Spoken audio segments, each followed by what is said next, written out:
Isabelle Anglois est fascinée depuis l'enfance par la beauté des gemmes. Elle a choisi de les sublimer tout au long de sa carrière en donnant naissance à des bijoux de caractère. Créatrice joaillière, elle nous offre aujourd'hui sa vision artistique et pose un regard sur la couleur, élément essentiel du bijou et de l'émotion qu'il nous procure. Fille et petite fille de lapidaire, vous avez découvert la joaillerie dès votre enfance. Que signifie-t-elle pour vous? C'est un univers d'expression formidable et un sujet à partager. Le bijou, c'est le support de l'affectif et de l'esthétique et de la préciosité. Est-ce que vous pouvez nous présenter 3 de vos créations et nous expliquer en quoi elles vous définissent et pourquoi vous les avez choisies? Là, on a le bijou qui a été mon premier modèle emblématique, la poire, parce que d'abord, la poire, c'est une forme terriblement humaine. Donc, j'aime cette forme qui est à la fois douce et dynamique, notamment sur une main. C'est assez formidable, une poire sur une main. C'est la forme de la main magnifiée. Ou bien quand elle est sous un visage. La pointe correspond au menton et redessine une forme presque de 8, ce chiffre magique des Chinois. Donc ça, c'est la première chose. Et j'ai aimé contraster les cabochons, qui est la forme de taille originelle la plus ancienne, avec au contraire une chanson multicolore de pierres rondes qui pétillent. Et là, je vais vous montrer 2 bagues qui sont d'une collection tout aussi ancienne. Le principe, c'est d'avoir le cabochon d'une pierre et au contraire garder sa transparence et sa façon de résonner la lumière et l'image.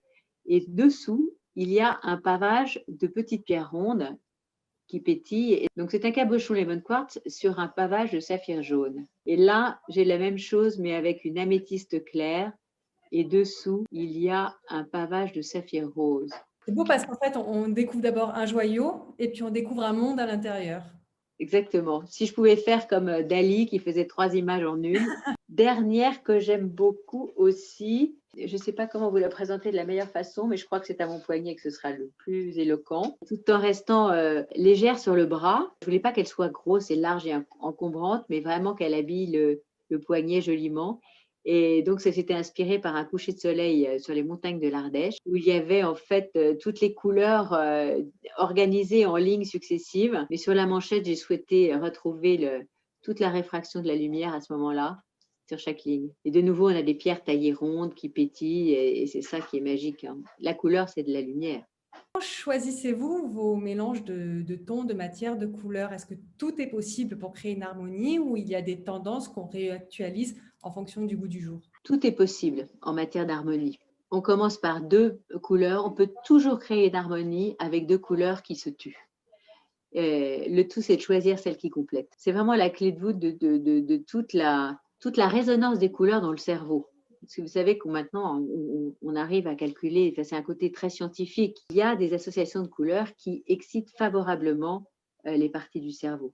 Ça fait pas très longtemps qu'on le sait, hein, c'est les IRM fonctionnels qui vous montrent ça. Et en fait, les couleurs, il faut qu'elles chantent ensemble. Mais là, moi, j'ai cette prétention de savoir choisir celles qui chantent ensemble. Avez-vous un projet en ce moment en cours? Mon nouveau projet, qui est un projet que j'ai essayé d'aborder plusieurs fois déjà dans ma carrière longue, pas seulement pour ma propre marque, mais même pour d'autres, et qui est un peu à contre-courant de ce que je fais. Vous savez, tout ce que mes bijoux, c'est toujours très, très féminin. Je dis que moi, j'aime bien faire des bijoux pour les femmes parce que toutes les femmes sont des princesses et quand elles portent des bijoux, ça se voit un peu plus.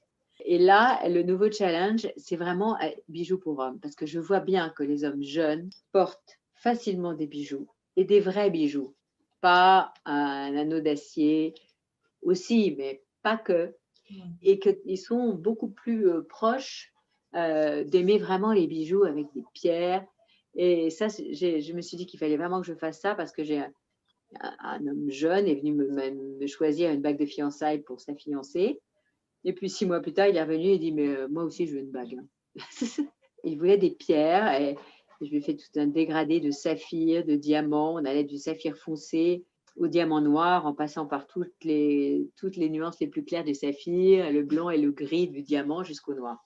Il y a pas mal de personnes maintenant qui me connaissent un peu mieux et qui viennent avec éventuellement des pierres de famille ou des bijoux à monter. Et moi, j'aime beaucoup faire ça. Ça prend beaucoup de temps. C'est certainement pas la partie de mon activité la plus rentable, j'avoue. Mais c'est c'est un moment de grande satisfaction parce que justement, on crée quelque chose qui répond à ce que l'autre souhaite sans être capable de l'exprimer la plupart du temps. Comment faites-vous? Pouvez-vous nous décrire un peu ce processus pour arriver à comprendre en fait l'émotion d'une personne, arriver à garder tout le pouvoir qui se trouve dans ce bijou, tout en lui redonnant vie d'une autre manière? Déjà, il faut savoir que je déteste détruire les bijoux. C'est quelque chose déjà avec des bijoux à remonter. Première question, est-ce une bonne idée de détruire ce bijou? Très souvent, la réponse est non. Et je ruse souvent en me disant, écoutez, on va réutiliser les pierres, puis j'en mettrai d'autres pour que ce bijou continue de vivre. J'ai du mal quand en plus il y a énormément de fabrications anciennes qui sont d'un raffinement extrême, qui peuvent éventuellement avoir l'air un peu démodées, mais dont on sent toute l'implication de l'artisan qui l'a créé de ses mains. C'est très difficile.